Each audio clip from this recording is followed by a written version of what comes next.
바울이 율법을 멀리하는 것 같은 느낌이 들지 않도록 해소해야 된다라고 이제 이 예루살렘 교회 지도자들이 조언하는 그런 부분이 쭉 이어지게 됩니다. 그러면서 먼저 바울이 무난하고 하나님이 자기의 사역으로 말미암아 이방 가운데서 하신 일을 낱낱이 말했을 때 그들이 듣고 하나님께 영광을 돌렸다. 우리가 이 표현 하나님께 영광을 돌리고 그리고 이 조언을 해주고 하는 모습을 볼 수가 있습니다.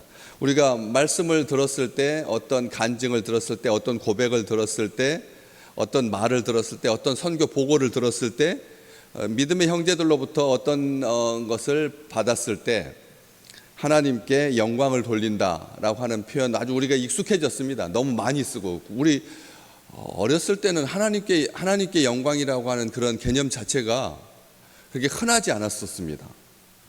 하나님께 영광이라고 하는 말도 하지 않았었고, 그런데 근래에 와서 하나님께 영광, 박수로 하나님께 영광, 이런 아주 재밌는 현상인지 그렇게 아주 유행처럼 한국 교회에서 박수를 치면서 하나님께 영광, 박수치며 영광, 이런 표현을 보편적으로 편하게 쓰기 시작했습니다. 문제의식을 가지고 이것을 교리적으로 따져서 이렇게 정죄하고 그런 일은 없을 것입니다. 하나님께 영광, 박수라고 하는 그 행위가 그냥 하나님을 존경합니다, 하나님을 사랑합니다, 하나님을 기뻐합니다 라고 하는 전심에 자기의 마음을 온전하게 담아서 그렇게 하나님께 그렇게 박수친다, 박수를 칩시다 이래도 되는데, 박수 치면서 하나님께 영광이라고 표현을 하고 있으니까 그런 본래의 그 뜻을 잘 살리고 그런 의미를 살리고 그런 감정을 살려서 한다면 충분히 괜찮습니다. 그런데 박수 치면 하나님께서 영광 받으신다, 그것은 아닌 거고, 어쨌든 그게 교리적인 문제가 될 게 아닙니다. 그런데 하나님께 영광을 돌리고 나서 그 다음에 바울더러 형제여 이렇게 말을 하고 있는 것을 보게 됩니다. 그러니까 말로만 우선 먼저 하나님께 영광을 돌려두고 공식적으로 하나님께 영광 돌리고 절차상 하나님께 영광을 돌리고 순서에 무리가 없이 하기 위해서 하나님께 영광 돌리는 것이 그런 어떤 그런 의미를 가지느냐는 거죠. 어떤 행위를, 어떤 말을 들었을 때, 어떤 설교를 들었을 때, 어떤 간증을 들었을 때, 어떤 보고를 받았을 때 하나님께 영광을 돌렸다. 그럼 하나님께 영광을 어떻게 돌렸는데, 어떻게 돌리는 것을 하나님께 영광을 돌렸다라고 원래 시작하는 교회가 하나님께 영광을 돌린다라고 하는 표현이 무슨 의미냐는 거죠. 지금처럼 박수를 쳤는가? 뭐가 하나님께 영광을 돌린다는 거예요? 입으로만 하나님께 영광을 돌립니다 이렇게 말하고 했다면 그들이 듣고 하나님께 영광을 돌리며 말했다라든지 하나님께 영광이라고 말하면서 이렇게 표현해야 되는데, 하나님께 영광을 돌린다라고 하는 말만 써 있으니까 우리가 그 시대 2000년 전인데 2000년 전부터 하나님께 영광을 돌리는 행위가 교회 안에 있었다라고 하는 것을 우리가 기록을 통해서 지금 확인하고 있는 거고 말씀을 통해서 우리가 듣고 있는 건데, 이게 하나님 기분 좋게 하는 어떤 행위였나? 어떻게 하면 하나님을 기분 좋게 하는 건가? 이게 하나님께 영광을 돌렸다라고 하는 말이 기분 좋은 표현인가? 가만히 이 말 헬라어의 영광, 신약의 영광, 히브리어의 영광, 헬라의 영광, 구약시대 히브리어는 영광이라고 하는 말을 어떤 의미로 사용했나? 신약에서는 영광이라고 하는 표현이 무슨 뜻인가? 구약 성경의 영광은 명성과 가치를 본래대로 하는 것, 본래대로 가지는 것, 본래대로 취하는 것, 명성과 가치가 있는 것. 하나님께 영광을 돌렸다. 하나님께 영광을 돌렸다라고 하는 말은 명성과 가치입니다. 명예 그리고 가치를 의미하고, 신약 시대 때 이 영광은 그리스도 안에 나타난 계시의 의미가 있습니다. 다르죠? 구약 시대 때는 명성과 가치의 의미라면 신약 시대 때 그 영광은 더 온전한 실제가 되고 온전하게 드러난 거죠. 예수님 안에서 드러난 하나님의 성품, 예수님으로 말미암아 실현된 하나님의 궁극적인 가치. 아멘. 구약은 오실 예수님을 바라보면서 우리 하나님은 이렇게 온전하신 분이고 이렇게 좋으신 분이고 이렇게 사랑이 많으신 분이고 이렇게 공의를 행하시는 분이다. 선지자들을 통해서 계시되고 보여지고 또 사람들을 통해서 예표가 되고 요셉을 봐라. 요셉을 보면서 야곱을 보면서 이삭을 보면서 아브라함을 보면서 오실 예수님에 대한 그림자로서의 그런 명예와 가치를 상상하고 꿈꾸고 그렇게 했다면 신약 시대 때는 그 하나님의 영광이 어떻게 된 겁니까? 그리스도를 통해서 실현된 거죠. 하나님의 그리스도를 통해서 계시되고 나타나고 드러난 거라는 겁니다. 그리스도로 말미암아 그리스도의 삶 속에서 우리 하나님의 영광이 어떻게 됐습니까? 드러난 거죠. 드러난 겁니다.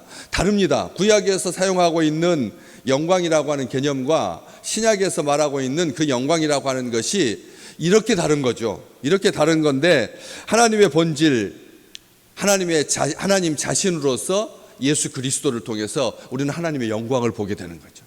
하나님의 영광을 봅니다. 그것을 돌렸다. 그 그리스도에게 나타나신 하나님의 본질, 하나님의 명예, 하나님의 가치를 어떻게 했다고요? 하나님께 영광을 돌렸다라고 하는 이 표현이 이제 영광이라고 하는 개념을 확인했다고 하면 어떻게 하는 것이 영광을 돌리는 거냐는 거죠. 박수를 치는 것이 영광을 돌리는 거냐? 분명히 속에 들어가 있습니다. 뭐냐면 그런 예수 그리스도 안에서 발견된 하나님의 고결한 가치, 하나님의 그 명예, 하나님의 본질, 하나님의 성품, 하나님 되심, 예수님을 통해서 나타난 계시 다 이해가 가시죠? 그 어떤 말인지 어떤 의미인지 그런 것을 인정하는 것이 하나님께 영광을 돌리는 거랍니다. 아멘. 하나님 그런 우리 주님이 주님이심을 인정하는 거. 우리 주님이 하나님의 영광이니까 우리 주님이 온 세상 만유 가운데 찬양받으실 궁극적인 가치이고 본질이며 하나님이시라고 하는 것을 인정하는 것. 그 행위가 다양한 거죠. 무슨 어떻게 되어 있습니까? 공개적으로 찬양하는 것, 공개적으로 고백하는 것, 공개적으로 간증하는 것, 공개적으로 말하는 것. 그게 하나님께 영광을 돌리는 거라는 거예요. 오늘 어떻게 사실 것입니까? 오늘 만나는 사람들에게 나의 나된 것은 하나님의 은혜입니다. 아멘. 나의 나된 것은 하나님의 은혜입니다. 바울은 그렇게 말했잖아요. 나의 나된 것은 하나님의 은혜입니다 라고 사람들한테 말했다는 거죠. 낱낱이 여기 바로 앞전에 바울이 문안하고 하나님이 자기의 사역으로 말미암아 이방 가운데서 하신 일을 낱낱이 말하니 하나도 빠지지 아니하고 하나님께 이게 하나님께서 하신 일이다. 하나님께서 이방인 가운데서 하신 것이다. 하나님께서 나의 사역으로 나의 봉사활동으로 하나님께서 이방인들을 돌아오게 하시려고 하신 하나님께서 친히 하신 일이다. 이게 하나님께 영광 돌려드리는 거예요. 가장 하나님께 영광을 돌려드리는 것이 뭘까요? 이 모든 것을 다 합친 것이 예배거든요. 모든 것을 다 합친 하나님을 가장 영화롭게 하는 것이 하나님을 예배하는 거잖아요. 하나님 그게 공개적으로 찬양하고 자기의 삶으로 찬양하고 자기의 가족이 찬양하고 자기의 기쁨으로 찬양하고 감사함으로 찬양하고 우리를 가장 존귀하게 하실 것이다라고 하는 선한 믿음을 가지고 우리를 존귀하게 하실 것이다. 예배를 통해서 하나님께서 봐라 너희가 어떤 존재인지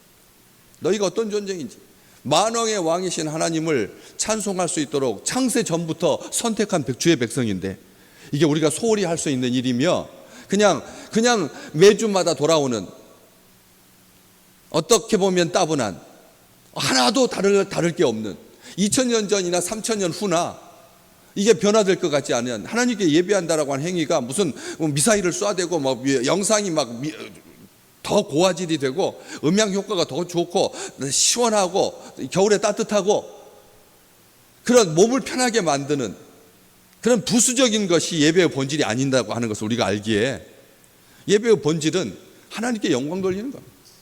하나님을 영화롭게 하는 것입니다. 우리의 주인은 당신이십니다. 문들아 머리를 들어라. 왕이 우리에게 오신다. 이것을 구체적으로 우리의 삶 가운데서 실현하는 최고의 영광은 하나님께 예배드리는 거죠. 믿음으로 기도하고, 예배 시간에 믿음으로 기도하고. 그래서 아말렉을 쳐 부쉈던 것처럼 모세가 손을 높이 들 때 아론과 훌이 옆에서 함께 했던 것처럼, 그래서 무릎을 꿇고 엎드려서 두 손을 들고 하나님께 믿음으로 기도하고, 하나님의 고유한 가치와 그 아름다우심, 그 미쁘심, 그 선하심, 그 신실하심을 만 백성 가운데서 증언하고 증인된 삶을 사는 게 하나님께 영광을 돌리는 거라는 거죠. 우리는 이제 압니다. 우리의 삶의 목적이 뭔지를 아는 거죠. 삶의 본질이 뭔지, 가치가 무엇인지.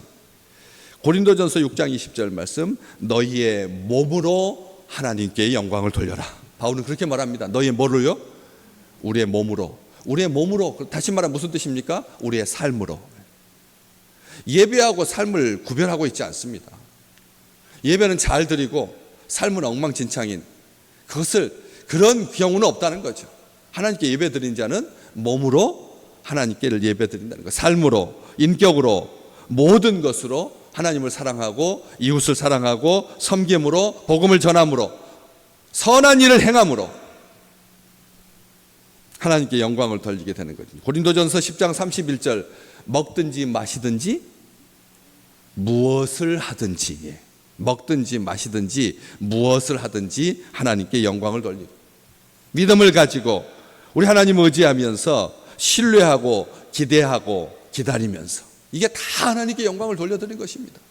하나님께 영광을 모든 것으로 돌리는 거예요. 박수도 그 속에 들어가 있는 겁니다. 박수만이 아니라, 박수로 바뀌는가 아니라, 하나님께 영광 돌릴 줄을 방법을 몰라서 박수 치는 것이 하나님께 영광을 돌리는 전부가 아니라, 이 모든 것이 하나님께 영광을 돌리는 거라는 거죠. 계속 기도하면서 나아가는 것, 이게 하나님께 영광을 돌리는 겁니다. 하나님께 계속 기도하는 거, 놀라운 하나님께 영광을 돌리는 거죠. 하나님이 내 기도를 들으십니다. 하나님이 나의 주인이십니다. 하나님께서 이루어 주실 줄로 믿습니다 라고 나가는 거니까, 범사에 그를 인정하는 것이 하나님께 영광을 돌리는 거라는 거죠. 삶의 모든 영역의 주인 되신 우리 하나님을 붙들고 하나님께 감사하면서, 특별하게 또 하나님께 영광을 돌리는 귀한 요소 중에 예배 속에 뭐가 있습니까?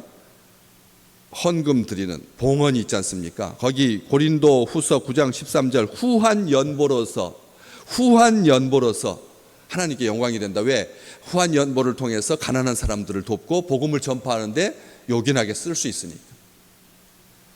후한 연보로 하나님께 영광을 돌릴 수 있다는 거예요. 여기 이 후한 연보로 드렸던 아주 강력한 완전한 예가 역대상 29장에서 다윗이 모든 것들을 다 준비합니다. 자기가 온전하게 다 준비합니다. 그리고 고관 대작들에게 너희들도 기쁜 마음으로, 자원하는 마음으로 하나님의 성전을 위해서 준비하자 해가지고 다 독참하고 백성까지 모두가 다 동참해서 하나님 앞에 감사합니다. 역대상 29장 14절, 나와 나의 백성이 무엇이기에 이처럼 즐거운 마음으로 드릴 힘이 있었나이까. 즐거운 마음으로 하나님께 헌금하면 하나님께서 어떻게 어떤다고요? 영광을 받으신다. 후한 연보로 모든 것이 주께로 말미암아 싸우니 우리가 주의 손에서 받은 것으로 주님께 드렸을 뿐입니다 하면서 감사를 하는 거죠. 하나님의 성전 건축을 위해서 온 힘을 다해서 준비한 것, 특별하게 마음으로 준비하고 물질로 준비하고, 마음이 먼저인 거죠. 마음으로 준비하고 물질로 준비해서, 그래서 하나님께 영광을 돌리고 온 회중 앞에서 여호와를 송축하고 주의 영화로우신 이름을 찬양하고, 다 주의 것입니다. 입으로 고백하고, 다 주의 것입니다. 주님께서 주신 것으로 우리가 주님께 드렸을 뿐입니다. 연약합니다. 후한 연보로 물질로 어마어마한, 하루에 순양 1000마리, 하루에 순염소 1000마리를 하나님께 드렸는데 이게 작은 일입니까? 요즘도 염소 한 마리, 그 다음에 양 한 마리가 30만 원, 50만 원 하는데 1000마리씩 드렸는데, 정말 모든 것을 다해서 하나님께 드렸음에도 불구하고 하나님께서 바른 것을 하나님께 드렸을 뿐입니다. 그러면서 역대상 29장 17절에 보면 내가 정직한 마음으로 이 모든 것을 즐거이 드렸습니다 라고 기도하고 있는 것을 보게 됩니다. 우리가 하나님께 헌금하는 것도 하나님께서 영광 받으시는 거라는 거죠. 후한 연보, 정성을 다하고 마음을 다하고 시간을 쏟는 것이 하나님을 영화롭게 하는 거라는 것이죠. 한 가지 더, 고린도후서 1장 20절, 아멘하여 하나님께 영광이 된다. 아멘하여. 거기 분명히 그렇게 되어 있습니다. 그리스도로 말미암아 우리가 아멘하여 하나님께 영광이 되느니라. 고린도후서 1장 20절 딱 못 박아놨습니다. 뭐 하면 하나님께 영광이 된다고요? 아멘하면. 얼마나 쉬워요. 얼마나 쉽습니까? 그런데 아멘이 잘 나옵니까? 그냥 앞에서 그냥 아멘 아멘 합시다 강조하고 해도 그냥 공식적인 사도신경 한 다음에 아멘, 기도한 다음에 아멘이 다잖아요.